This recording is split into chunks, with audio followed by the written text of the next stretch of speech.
Hello and a very warm welcome to Rajya Sabha Television. You're watching a brand new edition of World Panorama with me, Frank Pereira. Over the next half an hour, we'll bring you up to date with the latest happenings from around the globe on the program. But first, a look at the headlines.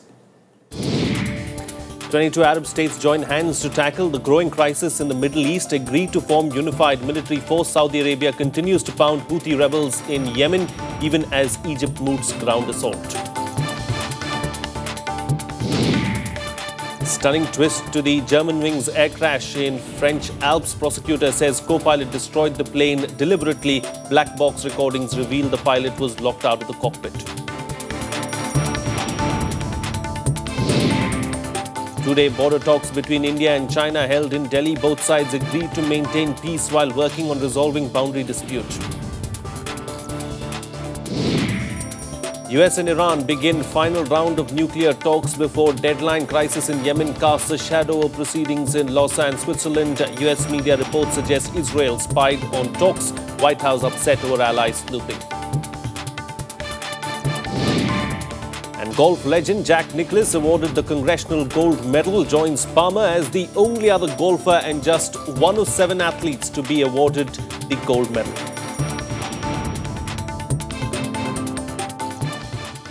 Our top focus on the program. Arab League nations have agreed to join hands to tackle the crisis in the region, admitting that unilateral actions in the past have failed to produce tangible results. A draft resolution to counter the growing regional security threats was agreed upon on Thursday. The agreement comes as Saudi warplanes attacked Houthi rebels advancing to Yemen's south. Here's more. In a bid to tackle the growing menace of militant threats in the Middle East, and especially Yemen, the Arab League nations have agreed to form a unified military force. The historic resolution, aimed at liberating the region of militants, brings together 22 Arab states. The resolution will now be referred to the leaders during the March 28-29 summit in Egypt. الجامعة العربية لديها جيش هيروح يحارب ويحرر ويعمل. هذه أول مرة هناك قوة سوف تنشأ وتعمل باسم الدول العربية. يعني أرجو أن يؤخذ هذا في الاعتبار. هذا أنا لم أكن أتصور أن هنوصل لهذا وأنا أعتبر ما تم اليوم نجاح كبير جدا.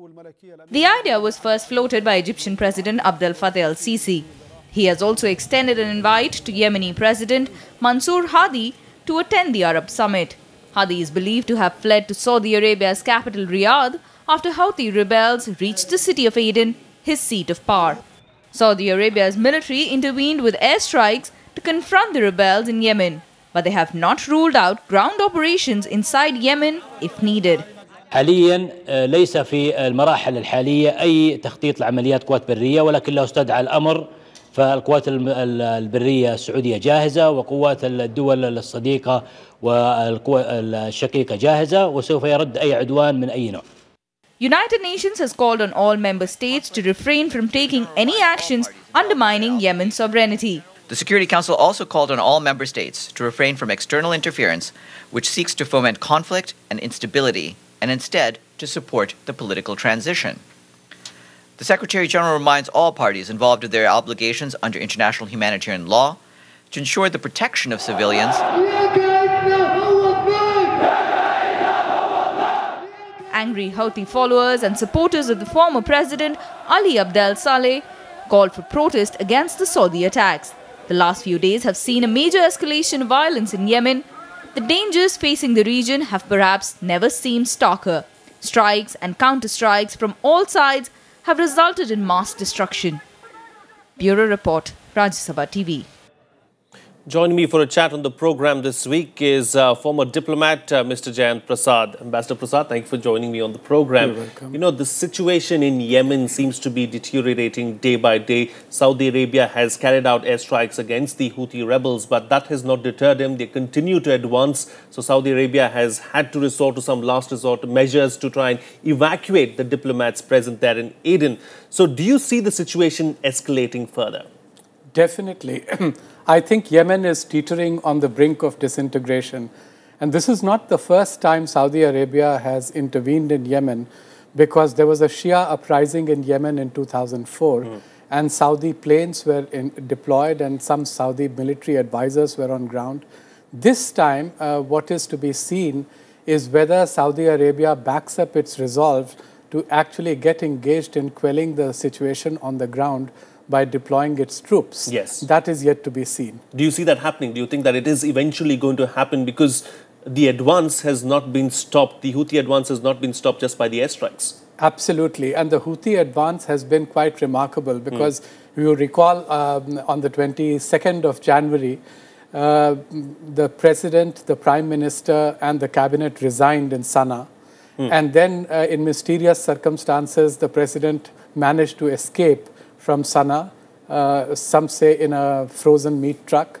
He reappeared in Aden, and Aden was declared the temporary and economic capital of Yemen just last week. Yes. And then he had to escape from Aden, and now he has reappeared in Egypt. And today, of course, he is addressing the Arab League at Sharm el-Sheikh right now. So the situation is pretty bleak. And if the Saudis were to come in physical form and deploy their troops, they will have a very tough going, because Yemen is not like Bahrain, where again there was a Shia-Sunni standoff, and the Shia population is in majority. It's ruled by the Sunnis. But there, it is a minuscule population. Here, there are 25 million people, and there is an old history of standoff between North Yemen and South Yemen. Indeed. Yes, there is a lot of history, but let's talk about what's happening world over now. The crisis in Yemen, what that has done is it has shot up crude prices, and in turn, the markets have tanked across the world. Do you see that situation also deteriorating? Do you see trouble coming India's way? There would be trouble if the Yemen situation were to cast a shadow on what is likely to be a diplomatic breakthrough between the United States and Iran. They are again standing on the brink of a breakthrough. Yes. And after a great deal of effort, after trying for several years, they have come to such a pass. But the Iranians are beginning to wonder, and in Iran, the editorials of the major newspapers, if you read them, they say that what kind of a new relationship are we going to have with the United States if its principal allies in the region are all ganged up against the Houthis and are not pursuing a peaceful resolution of the crisis there, but trying to settle the matter by force of arms. So if that were to hamper the present talks between the United States and Iran, and there was a breakup there, that in turn would not just have ramifications on the nuclear question, but it would have ramifications of the war against the Daesh or the Islamic State in Iraq, where again Iran is playing a very positive role and helping, in fact, the international community in combating Daesh in Iraq. So what is happening in Yemen has widespread regional ramifications. Indeed, it does have widespread regional ramifications, but is that still going to come and reach India's doorstep? It could, if it leads to a wider conflagration. If there is an all-out Shia-Sunni war, the reason why, the first country to be called upon to explore possibilities of whether ground troops could be deployed or not, the Arab coalition reached out to Pakistan. And the Pakistanis' early indication was very quickly they didn't want to get involved because there are sectarian fault lines within Pakistan. Yes. There is Shia-Sunni tension and targeting of Shias within Pakistan, and the Pakistani government obviously does not want to go pell-mell into this confused situation, which has ramifications internally. But if there is a widespread regional conflagration and this conflict becomes persistent and crosses borders, there is a huge Indian population, close to 7 million people, who are in the Gulf. And we would have a tremendous problems on our hands. I don't see the problems crossing the territory and percolating inside Saudi Arabia. But let's not forget that Yemen's major border is with Saudi Arabia. Yes. Yes, indeed. All right, Ambassador, we'll have to leave it at that. Thank you so much for joining us on the program and putting things into perspective for us. Well, moving on now, the Germanwings plane crash was deliberate. In a shocking revelation, French officials said that the co-pilot may have destroyed the plane while he was alone in the cockpit. This just hours after evidence from the plane's voice recorders indicated that the main pilot was locked out before the plane's descent. Efforts are on to find flight recorders for further evidence. Evidence available so far suggests that Germanwings plane crash could have been intentional and deliberate. Audio from the cockpit voice recorder reveals the plane's captain was locked out of the cockpit while the co-pilot appeared to make a deliberate attempt to destroy the plane. Reports suggest that there was absolute silence in the cockpit as the pilot fought to re-enter it. Aux commandes de cet avion Airbus A320, que le copilote manipule les boutons du Flight Monitoring System pour actionner la descente de l'appareil. French prosecutors said 28-year-old co-pilot Andreas Lubitz was a German national. He is not in any terrorism lists. Police officials are already investigating his house to find relevant clues. Within minutes of identification, the Facebook page of Andreas Lubitz was taken down. Le pilotage au commandant de bord a refusé d'ouvrir la porte de la cabine de pilotage au commandant de bord et a actionné le bouton commandant la perte d'altitude. Investigators are trying to piece together evidence to figure out the whole story. Prosecutors ruled out a suicide attempt. However, the truth will be out only after they find out the flight's data recorder.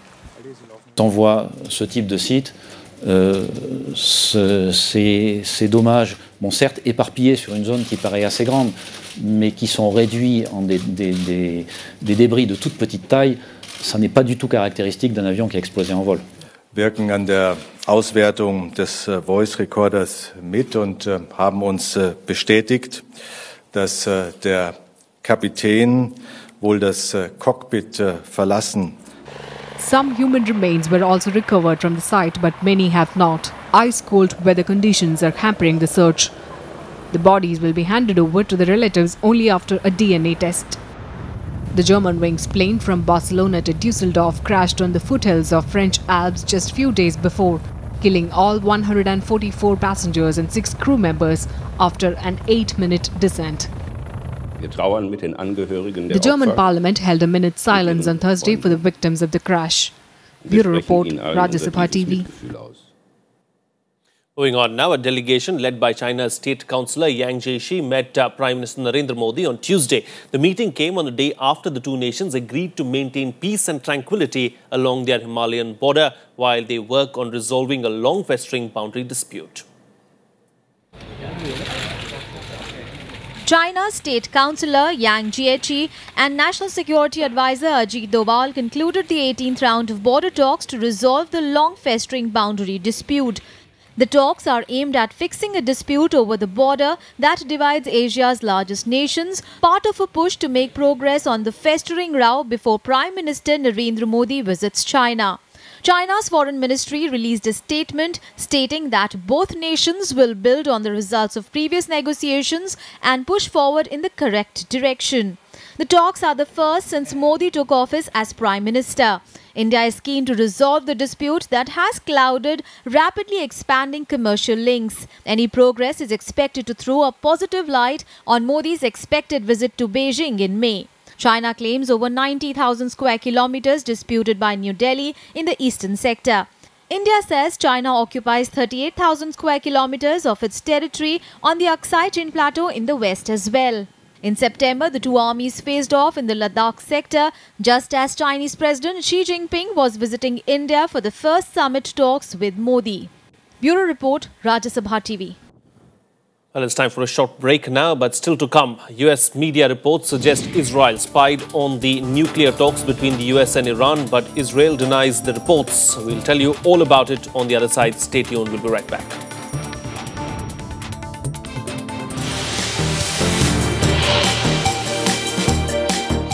Welcome back. You're watching Rajya Sabha Television. Well, amid tense relations between the White House and Israel, reports have emerged of Netanyahu's government spying on the Iran nuclear talks in order to build a case against the deal.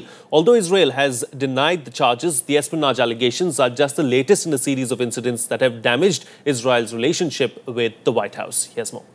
In a development bound to strike a blow to the US-Israel relationship, a Wall Street Journal report said White House officials suspect Israel of spying on their talks with other world powers to put a lid on Iran's nuclear program. The newspaper said Israel spied on the P5+1 nuclear negotiations with Iran to build a case against a nuclear deal. The report says Israel angered the Obama administration by using the information obtained from its espionage efforts to drum up opposition to a nuclear deal among US lawmakers. Israel, however, denied the report, claiming the State of Israel doesn't conduct espionage against the United States or Israel's other allies. The White House insists it won't accept a bad deal in Iran nuclear talks, even as Britain says alternatives to striking a deal with Iran were not attractive. The United States will continue to do everything in our power to prevent Iran from obtaining a nuclear weapon. In the coming days, our P5+1 negotiators will continue to meet with Iran's representatives to see if we can bridge the remaining gaps and come to an understanding that will peacefully and verifiably resolve the international community's deep concerns with Iran's nuclear program. And as we've said all along, we will not accept a bad deal. We should not do a deal at any price, but I do think the alternatives to doing a deal are not alternatives that are attractive.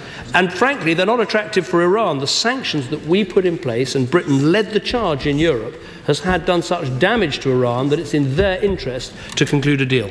The US, UK, France, Germany, Russia and China reconvened negotiations this week to try to break the deadlock over Tehran's atomic research program and lifting sanctions before a 31st of March deadline. Netanyahu has been vehemently opposed to a deal. Moving on now, former President Nicolas Sarkozy's UMP party leads in the first round of elections in France, denying Marine Le Pen's far-right National Front first place. The results have left the ruling socialists in a tight spot. The two parties are now headed for a face-off in the second round of voting on Sunday. France's former president Nicolas Sarkozy's party UMP and its allies took first place in the first round of local elections. The results came after the party's win in the municipal and European elections last year. Conservative UMP secured 32% of the votes, edging out the far-right Nationalist Front that came second with 25%. President François Hollande's ruling Socialists came third with 22%. The results mean the second round on 29th of March will see a runoff between the UMP and the FN in many constituencies. UMP leader Sarkozy immediately ruled out any alliance with FN candidates in Sunday's second round. À tous ceux qui ont fait le choix de voter pour le Front National, que nous entendons leur exaspération, mais que ce parti, qui a le même programme économique que l'extrême gauche, qui s'est félicité de l'élection du nouveau gouvernement grec d'extrême gauche. The result is a setback for National Front leader Marine Le Pen, who hoped her resurgent anti-immigrant, anti-EU party would emerge on top in the first round. It would have made her a serious presidential contender for 2017. However, Le Pen called for Prime Minister Manuel Valls to resign, celebrating what she said was a massive vote for her party. Valls called on voters to ensure FN's defeat in Sunday's runoffs. Le Front National réussit l'exploit de dépasser largement dans une élection locale son score des européennes. Ce vote massif pour le Front National, qui s'enracine élection après élection, montre que les Français veulent retrouver leur liberté et qu'un nombre considérable de nos compatriotes ont compris qu'une autre politique est possible. J'appelle également tous les républicains à faire barrage à l'extrême droite au second tour. Tous les républicains, et je dis bien tous les républicains, font face ce soir à leurs responsabilités. 98 of France's 101 departments voted to select 4,108 representatives to serve 6-year terms on councils that are responsible for local transport and health and education spending. Interestingly, for the first time, voters are not choosing single candidates but pairs, a man and a woman, to enforce stricter gender equality in local politics. Bureau Report, Rajya Sabha TV. Well, much else has been unfolding around the world. Here's a quick wrap of the other international news of the week.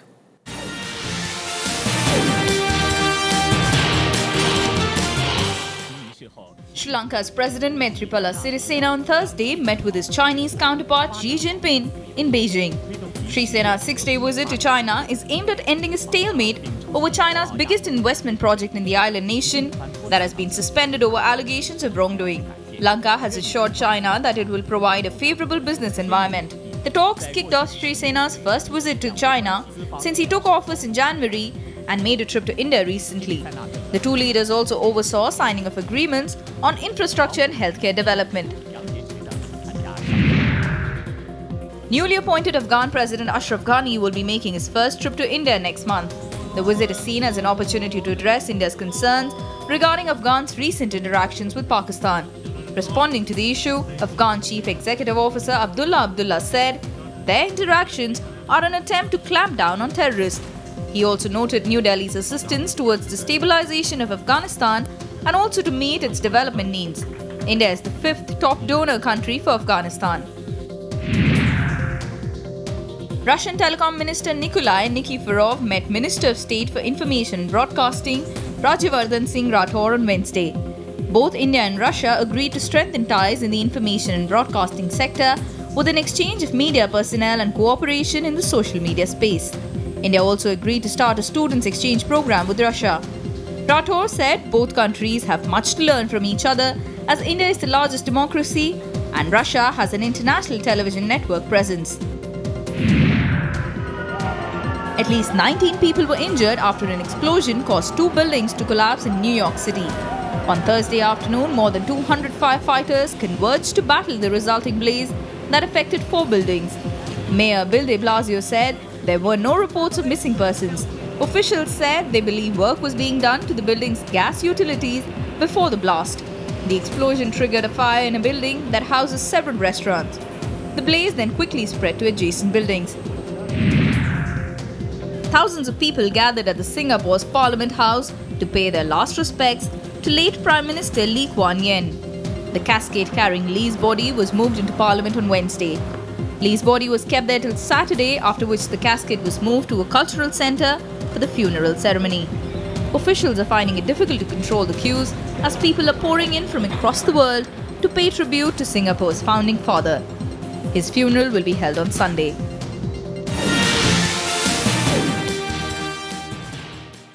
Shifting gears now, it's time to bring you up to speed with all the sports news that you might have missed this week. Here's our sports wrap.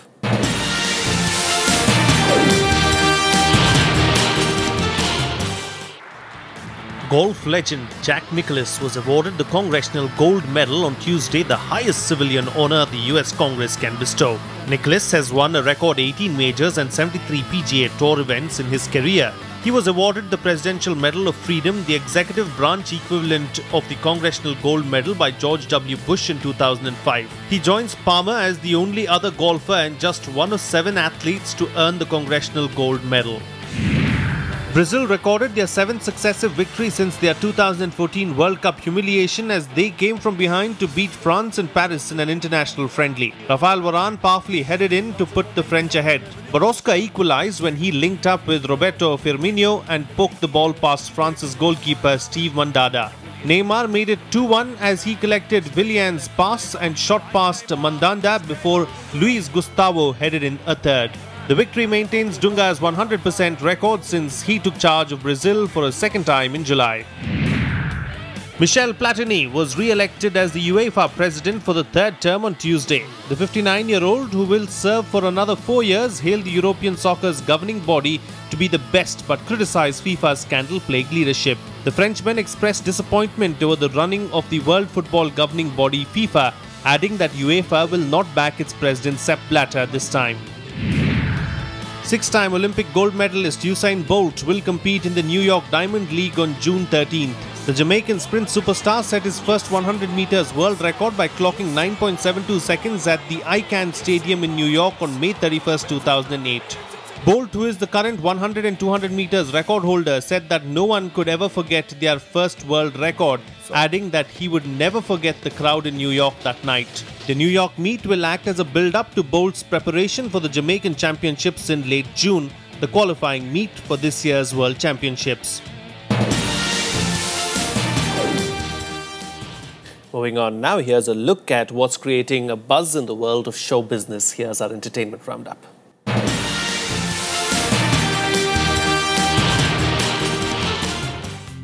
Zayn Malik has quit One Direction, the band confirmed in a statement. One Direction will continue their world tour as a 4-piece and record a 5th album later this year. Last week, Malik walked away from the band's world tour after being signed off with stress. In a statement, the rest of the group said, "We're really sad to see Zayn go, but we totally respect his decision and send him all our love for the future. The past 5 years have been beyond amazing. We've gone through so much together, so we will always be friends." Celine Dion is returning to the stage in Las Vegas a year after she put her career on hold indefinitely for health and family reasons. The singer cancelled all performances from August last year after her husband was diagnosed with throat cancer for the second time. The Canadian star, best known for the Titanic hit My Heart Will Go On, will be back on stage at the Colosseum at Caesars Palace on 27th August. She last performed there on 29 July 2014. Sam Taylor Johnson, the director of adult drama 50 Shades of Grey, will not direct its planned 2 sequels. The artist and filmmaker said she was hugely grateful to have been chosen to adapt E.L. James's 2011 bestseller. She then wished nothing but success to whosoever takes on the exciting challenges of films 2 and 3. 50 Shades has made almost $560 million at the worldwide box office. E.L. James's trilogy of 50 Shades books have reportedly sold more than 100 million copies worldwide and been translated into more than 50 languages.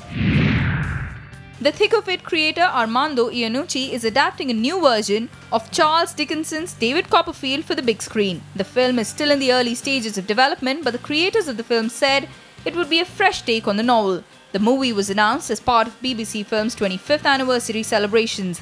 Other new films set for production include 2 other literary adaptations, Arthur Ransom's Swallows and Amazin and Julian Barney's Booker Prize-winning novel The Sense of an Ending. And finally, of course, Sarah Outen is catching her breath in New York City before she takes on the last leg of her self-powered trek around the globe. After 4 years of cycling, kayaking and rowing her way across continents, the British adventurer finally has the end of her trip in sight. I'm going to leave you this week with the adventurer's journey thus far. See you again next time.